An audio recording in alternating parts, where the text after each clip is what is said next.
Hi everyone. Today I want to show you how to do simple functions in Excel. So just for today, we're going to stick to plus, minus, multiply, and divide. In today's example, I'm planning a pizza party. So far, I would have entered my ingredients and we would have seen how to enter text in Excel in part 2 of this series. So I'm planning a pizza party for myself and 5 other friends. And they would like to share the cost of these pizzas.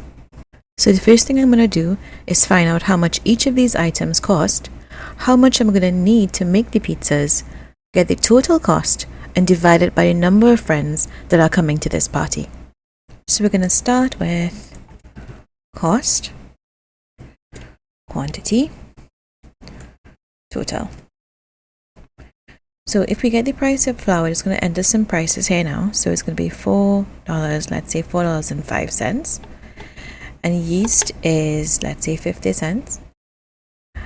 And tomato paste, 4.42. Oregano, let's say that's 30 cents. And we're just going to punch in some arbitrary prices. Right? So what you notice is that the cost of the items, the decimals don't really line up and they don't exactly look like dollars and cents.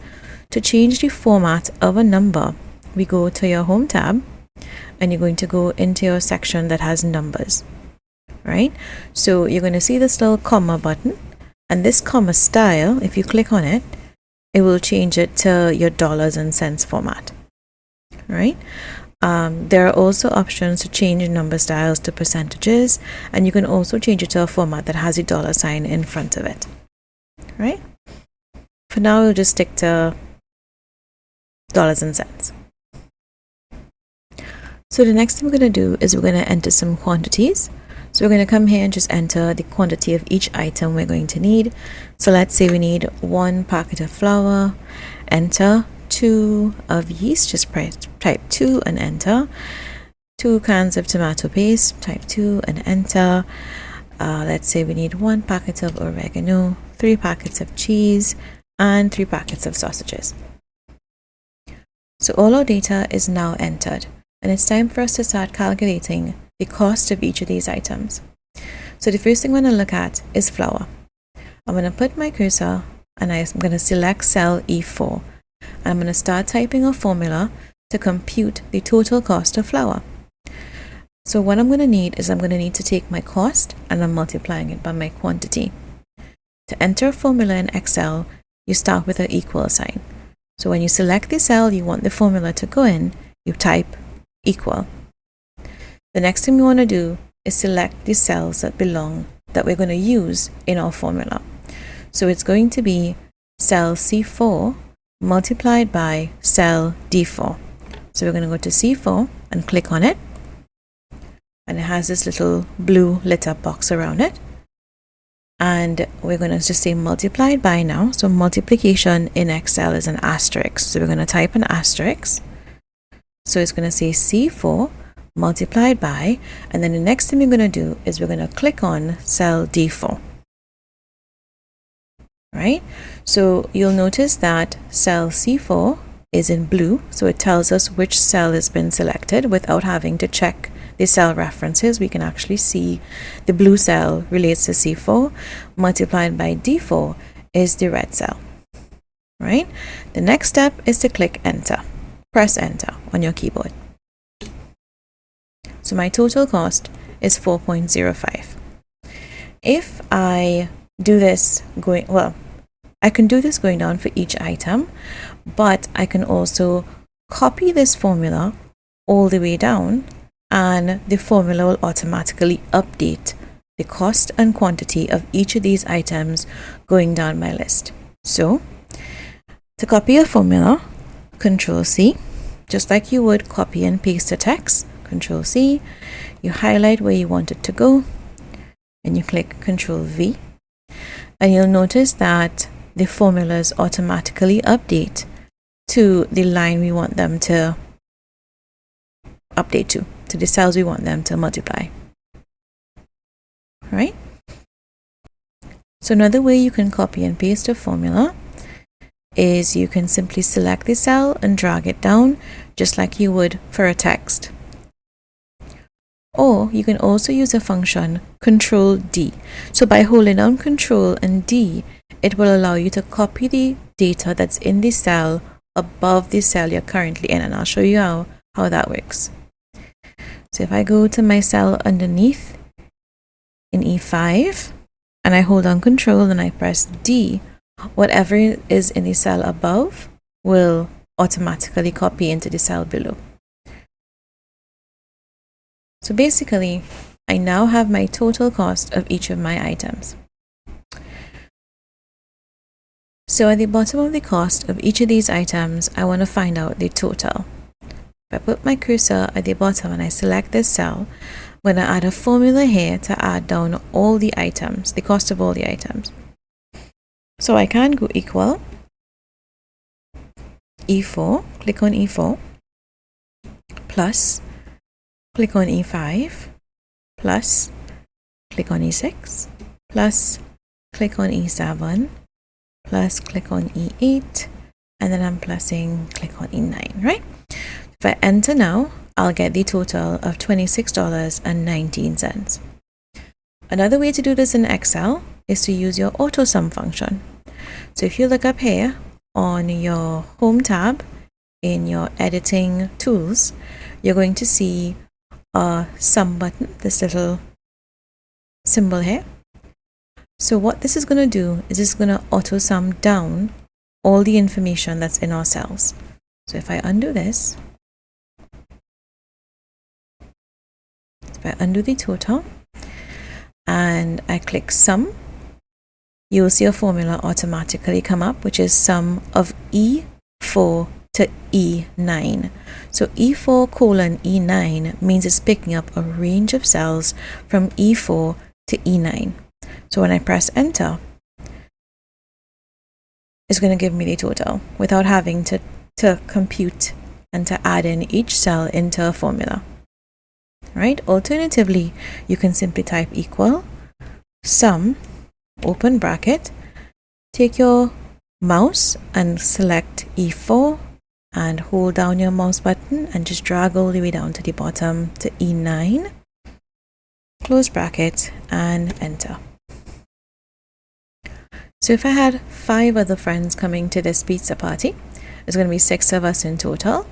So let's see, total number of guests. So we're going to say 6 persons in total. So then if I want to know how much each person has to contribute, I'm going to take the total cost and I'm going to divide it by the number of persons. So I'm going to come here. I'm going to type cost per person. And we're going to come here now and we're going to put a formula again. So we're going to put equal total cost, the 26.19, divided by, and divided by is this slash button, this division sign. So we're going to type divided by and we're going to click on 6. And that's going to tell me $4.37 per person. So let's say when I went to the store, I got a discount. So if I got a discount when I went to the store, I'm just going to move these down a little bit and make space for a discount. And let's say I got a discount of $2.56. So my new cost, if I drag this down a bit more, my total cost is now going to be 26.19. So I'm going to take equal 26.19. I'm going to minus now 2.56. And what I want to do is where I have my cost per person, I can actually edit this formula. To edit this formula, I don't have to write over any formula. I simply need to edit it. So I can click on the cell that has the formula in it. I go up to my formula bar and I click in my formula bar. And you're going to see the cells light up that relate to this formula.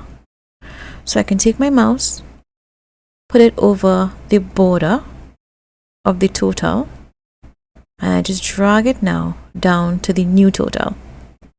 I click enter, and my new cost per person is $3.94. Right? So there are a couple of things I want to show you regarding formatting. We're going to touch on formatting in another video, but for now, there are a few things I can show you to help make this table a little more readable. So the first thing we want to do is you want to make this a little bit smaller. We can probably right align these. So I showed you how to make a cell smaller and bigger in a last video, right?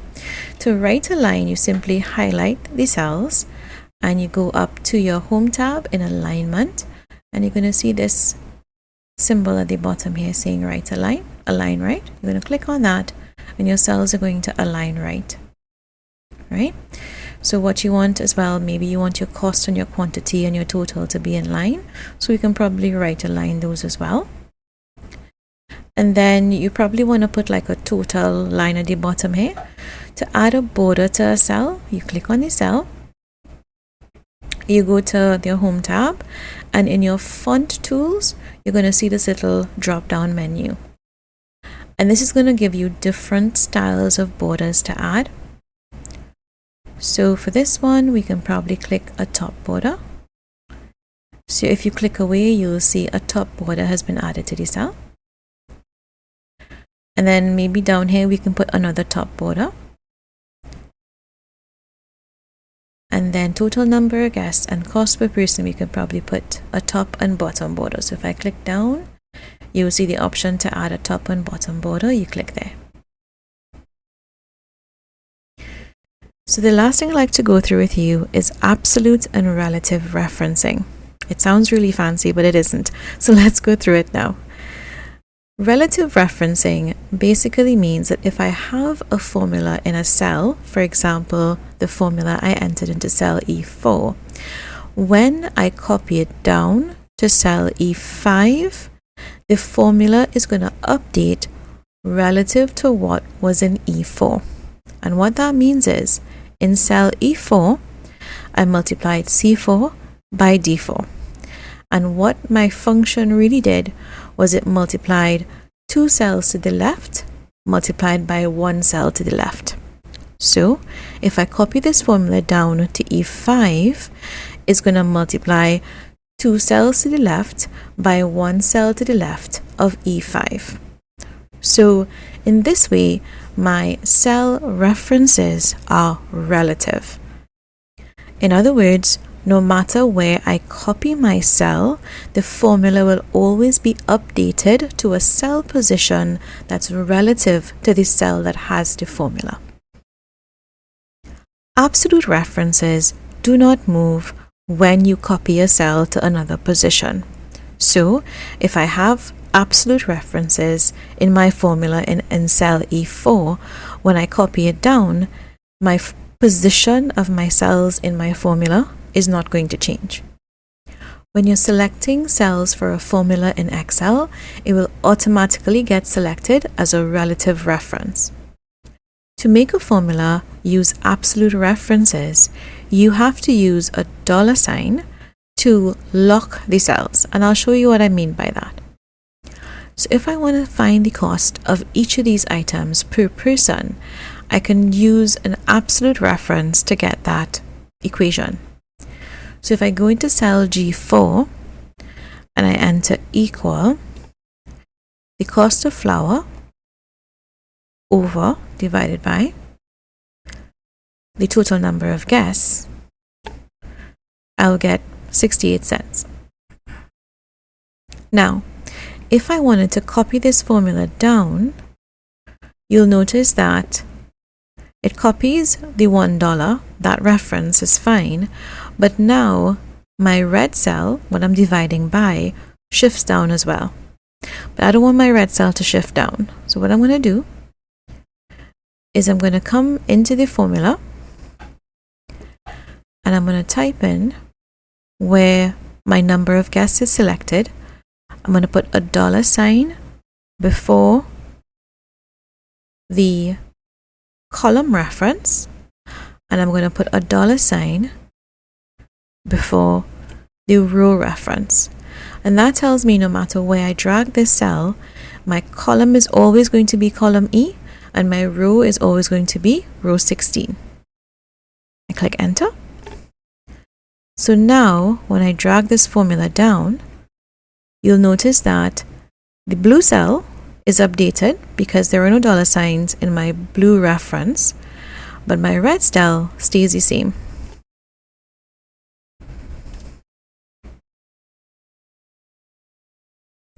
So what you'll notice is that in my formula, I would have put a dollar sign before the column reference and before the row reference because I've locked both the column and the row reference. So what I want to show you now is how locking either or the column reference or the row reference affects the formula. So I'm going to go across to sheet 2 and I'm going to show you how my formula would change as I copy it from one cell to another, depending on if I lock my row reference or my column reference. So first we're going to start with no locks at all. So I'm just going to put equal to B3. Enter. So if I take this and I drag it across, you're going to notice that my columns update. So if you go to your formula bar, you'll see it says B, C, D, and so on. So this is relative referencing where nothing is locked. And if I drag it down, you'll notice that my columns change, my rows change to B4, B6, B9, and so on. It comes down the road, right? Now, this is because neither my row reference or my column reference is locked. So let's see what happens if I lock my column reference. So I'm going to do the same thing again, B3, and this time I'm going to lock my column reference. If I lock my column reference, then when I go across, my column is going to stay the same. It's always going to say B3. But when I come down, my row would change. My row would change. Even though my column still says B, my row will change because my row is not locked. Alternatively, if I lock, I'm going to do the same thing again. But this time, I'm going to lock my row reference by putting a dollar sign before that. So now when I drag across, my column reference is going to update. It's going to say B, C, D, and so on, as you notice in the formula bar. But if I drag it down, this will stick to row 3. So if I take all of these and I drag them down, it's going to still say row 3, no matter where I go. The column will update, but my row will continue to be row 3. And lastly, if I were to lock both my cell reference and my my row reference and my column reference, so I lock both and drag it across, or I drag it down, it's always going to say B3, no matter where I put it, because both references now are locked. Now the final thing I want to show you is a simple method of how to put your dollar signs before your cell references. So if, for example, we have a formula, so let me go back to sheet 1, and we have a formula, let's say I'm adding G7 and G8, right? Just for demonstration purposes. So if I want to change these to lock either the column or the row, I simply click on the cell reference that I want to update and I press F4. If I press F4, it'll automatically put a dollar sign before both the row and the column. If I press F4 again, it's going to put one before the row alone. F4 again, put one before the column alone, and F4 again will bring it back to what it originally was. So if I want to change the reference in any of these, I just go onto the cell that I want to change the reference to, and I click F4, and it'll automatically toggle as I press F4. So that's a simpler way of entering your or changing your relative references without having to go into your description column and type a $sign. Yeah. So that's it for this week.